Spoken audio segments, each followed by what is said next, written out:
इन दिनों राजस्थान में छात्र संघ चुनाव होंगे या नहीं होंगे, इस बात को लेकर लगातार चर्चाएं हैं। और मजे की बात तो ये कि राजनीतिक दल भी चाहते तो हैं चुनाव हो, मगर ये तभी चाहते हैं जब वो विपक्ष में होते हैं। पक्ष में आने पर इस विषय पर चुप्पी साध लेते हैं, क्योंकि जब कांग्रेस की सरकार थी तो उन्होंने ये चुनाव बंद कर दिए। उस वक्त भाजपा विपक्ष में थी तो लगातार कहते थे कि भाई साहब छात्र संघ चुनाव तो होने चाहिए, ये तो छात्र नेता यहीं से तो तैयार होते हैं, भारत के भविष्य के नेता यहीं से निकलेंगे, तो छात्र संघ चुनाव होने चाहिए। मगर जैसे ही भाजपा पक्ष में आई, सत्ता में आई, अब वो उनके मंत्री कह रहे हैं कि भाई साहब हमने बंद नहीं किए हैं, तो अब देखते हैं आगे क्या कुछ होता है। और कांग्रेस के नेता बड़े मुखर होकर कह रहे हैं कि ये तो राजनेता तैयार करने की नर्सरी है, यहीं से तो बेहतर युवा निकलेंगे, ये चुनाव तो होने ही चाहिए। तो ये जो बॉल को एक दूसरे में पाले में फेंकने का खेल चल रहा है, ये खेल राजनीतिक रूप से नफ़ा नुकसान का मामला हो सकता है, मगर ये स्थिति जिसमें सिर्फ असमंजस है वो किसी के लिए भी अच्छी नहीं है। और वैसे भी छात्र संघ चुनाव यकीनन अच्छे छात्र नेता तैयार करते हैं। और राजस्थान के राजनीतिक परिदृश्य को देखें तो दोनों ही दलों में कई ऐसे नेता हैं जो इस छात्र राजनीति की सीढ़ियाँ चढ़कर ही आए हैं। कमाल की बात तो ये है कि गत वर्ष जिस सरकार के दौरान ये चुनाव बंद हुए हैं, उस सरकार के जो मुखिया थे अशोक गहलोत, वो स्वयं छात्र राजनीति से निकल कर आए हैं।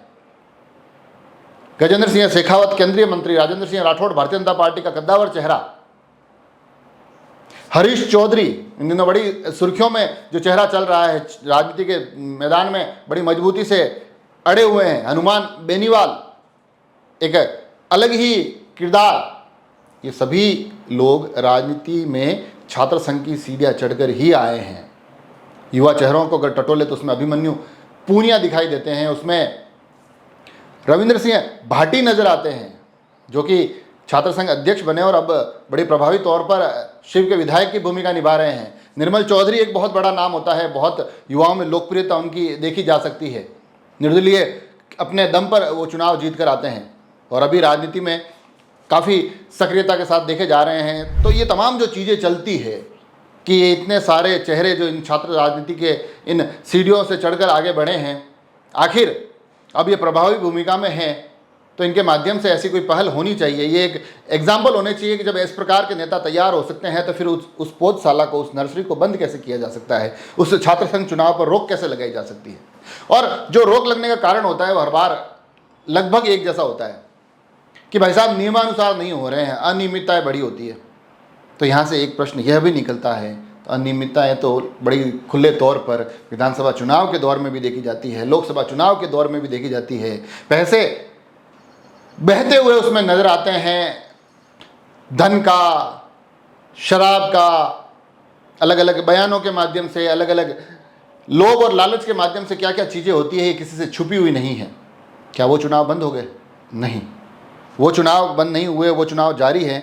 मगर क्योंकि वो चुनाव जीत कर जो जा रहे हैं उनके पास ये सामर्थ्य है कि वो ये छात्र संघ चुनाव बंद करवा सकते हैं, इसलिए वो बंद करवा देते हैं। और महत्वपूर्ण प्रश्न यह भी है कि इसका बंद होना किसकी असफलता की तरफ इशारा करता है। अगर मानते हैं कि अनियमितताएं हैं, नियमानुसार नहीं हो रहे, तो इसका मतलब जो सत्ता में है उनमें उतना सामर्थ्य नहीं है कि इन चुनावों को नियमानुसार करवा सके। ये उनकी असफलता इन युवा नेताओं पर थोपी जाती है। ये अपने आप में बड़ा प्रश्न है। और ये प्रश्न और भी बड़ा हो जाता है जब इन छात्र संघ चुनावों से जीते हुए नुमाइंदे छात्रों के हक की बात करते दिखाई देते हैं। तो फिर ये प्रश्न इसलिए बड़ा हो जाता है कि अगर वो नुमाइंदे ही नहीं होंगे, वो अध्यक्ष ही नहीं होंगे, वो पदाधिकारी नहीं होंगे, तो इन छात्रों के हक और हित की बात करेगा कौन? वो जो युवा लगातार लंबे समय से इस परीक्षा के लिए, इसे एक चुनाव के लिए तैयारी कर रहे हैं, आखिर में उनको बताया जाता है कि भाई साहब चुनाव नहीं होंगे, तो फिर उनके हौसले टूटने का दर्द भी हम सबको समझना होगा।